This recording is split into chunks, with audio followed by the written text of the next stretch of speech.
Okay, well, it's morning and it's the third day, I think. We managed to get the materials we needed yesterday. Had to special order the solenoids, but they came into Napa, so we picked them up. And the car is up, we're ready to go. And we're going to find out if it's if the transmission pan is clean or relatively clean. That would mean that that it's just a solenoid, or if there's a bunch of debris in the pan, that's going to mean that the transmission's bad. Here's what we're hoping. Number one. We're hoping the pan is clean. Yeah, we're hoping the pan is clean and it's just a failed electrical component, the solenoid. Right. Number two, if the pan is full of debris, we're hoping just to get it back together with the new solenoid so we can get home and get it fixed. Right. Yeah? Get home, yeah. Repair here, and when we get home, then we'll replace. Right, because we're not under any misconceptions. That transmission's got 190,000 miles on it, and it's not going to go much longer. 190 good miles, 190,000 good miles. That's right.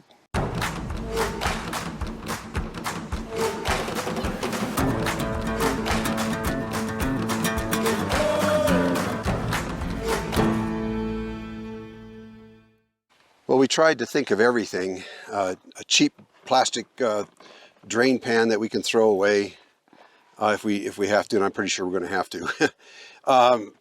Empty water bottle to cut and use as a funnel. Yep. That's going to be to pour the dirty oil back into those containers so we can dispose of the oil properly. Mechanics gloves, those are always nice to have. Keep your hands from getting, busted up, scratched up, and filthy dirty. Shop towels. Brake cleaner just for cleaning parts and stuff. I bought 3 gallons of ATF, Dexron 3 for this car. And I'm probably only going to use about 1.5 gallons, but better safe than sorry. I can always take the extra back. This is the filter and gasket kit. Might as well replace the filter while we're in there. And last but not least, and most important, 2 new solenoids. There are 2 in there, they're side by side, and we're just going to replace both of them. Oh, before we get going here, there's a couple other things. We read all your comments, and I didn't get to look at very many of them myself. Linda read all of them. I read some of them. I've been busy trying to get this thing going. But listen, I just want you to know that we do have a code reader, and we did read the codes, and that's how we know that it was the solenoids, because of the P0751 code. So yeah, we did do that. Some of you commented about the resetting the solenoids, and one way they said was to turn off the car and let it sit for 5 to 10 minutes and start it up again, and everything should be fine. And you won't be in limp mode anymore. That didn't work. Another one was to disconnect the battery for several minutes, and we did that, and you know what? That worked for one shift. I started out and I went, oh, we've got first gear again, all right. And then I went to see if to accelerate and go down the highway, and no, and it went out, and even first gear went away again. You know, it worked for a minute. So I know that it's the solenoids. There's no circuit breaker. I mean, there's no fuses involved in this. We checked that and checked the wiring on it. There is always the possibility of bad wiring. But if that was the case, then that first gear wouldn't have worked momentarily either if the wire was broken or something like that. I did get underneath initially and look at the wiring and followed it back, and it all looked good. And the connectors on the side of the transmission were good. So, yeah, this is what it is. We're just going to drop the pan now. You know, that's the hardest part. That's the only part that I've been dreading since I started this, because I've dropped the pan on that a couple of times to change the transmission fluid. That part's not fun. The solenoids, they're really easy to replace. They're right there in the wide open. There's 2 little clips on them. You just disconnect the electrical connector and pull the clips and drop the solenoids out and pop the new ones in, and you're done. The harder part's going to be installing this filter in here, because there's a little rubber, I'm not going to open it yet, just in case this turns out to be the wrong part. But there's a little rubber insert, a steel and rubber insert inside here, and those are a bugger to get out. So this is actually going to be the harder job, is putting in the new filter. Time to get on it. Cross your fingers. We'll let you know in a couple hours what we found. And Linda will be handing me the tools, because the worst thing in the world is to be under the car and then find out you need another tool and have to crawl out and go get it, then crawl back underneath again. So hopefully this will I won't have to do that. Well, here's the tools I've laid out. Just some screwdrivers, pliers, 3/8 inch drive, socket set, metric, 1/4 inch drive, socket set, metric, voltmeter so I can test the grounds on those connectors in the transmission before I hook up the new solenoids. So we're just about ready to get started. And I was going to buy ramps, but then what do I do with them afterwards? I have no room to store them, but luckily there's a stump here. It's about a 12-inch diameter stump, and on the other side was a big rock. So between the two of them, we should be okay. Then it's in park. The emergency brake, or the parking brake, is set. The rear wheels are chalked on both sides with more stones. I think we're all right. I tried shaking it back and forth. It doesn't want to move, so it should be okay. Well, we're done. It was a little bit of a bugger.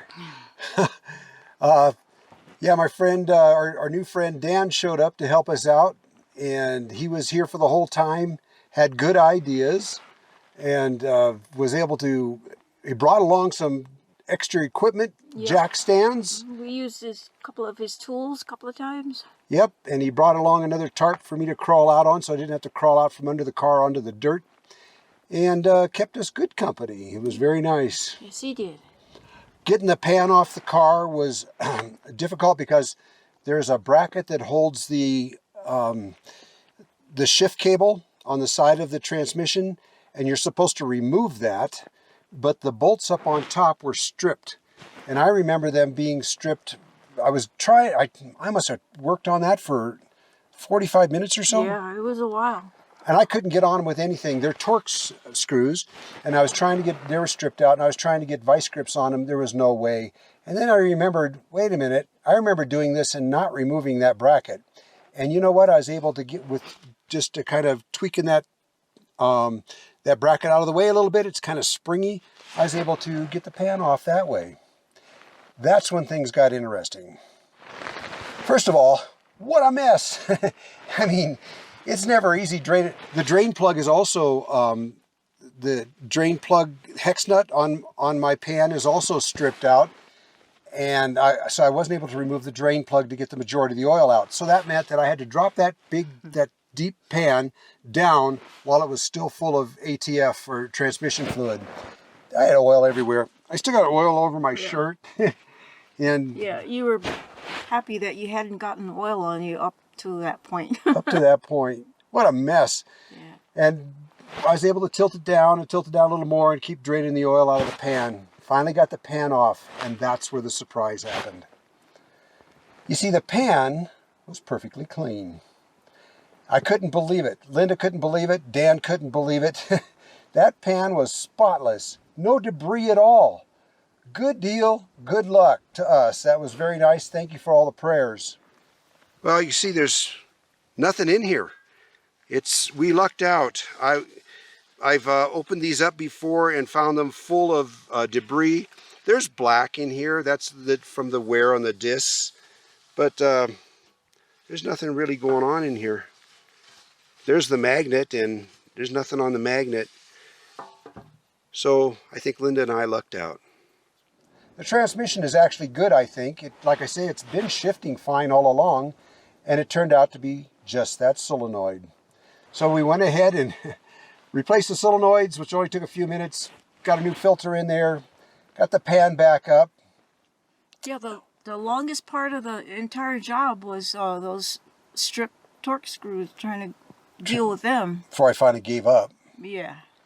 I did get severely nauseated because the position I was laying, my head was downhill. Man, I started getting, I almost puked. I got really sick. I had to keep coming out and clearing my head and taking deep breaths and drinking water. But hey, we got it done. Took the car out for a spin right after we got it topped off with the ATF. First thing I noticed was we had first gear, and then out on the highway, it went into overdrive just fine. Everything is good. We're good to go again. Now, like I said earlier, I have no misconceptions about this tranny. It's old, but it's not coming apart, not quite yet. So thanks to your help, your suggestions, and everything, and even the folks that sent us a little money, we sure appreciate that. Yeah. But what we're going to do now is continue this trip. We're not going home yet. Yep. Yeah. Oh, and we read all your comments from the last update, but we just didn't have time to answer any of them. So we're not going to answer any. No. No. What she means is we're going to get to them this evening. Yeah. Yeah, we are. All right, you guys, thanks very much. And I hope you enjoyed this video, and we are so glad to be done. We're going to Cheyenne tomorrow to go to the train museum. I hear it's fantastic. Yep. And A train guy recommended it to us. yeah, Hobo Shoestring Yeah. said that was a good museum, and there's a big boy locomotive there, and I got to see that. Anyways, guys, thank you very much. See you around. See you around.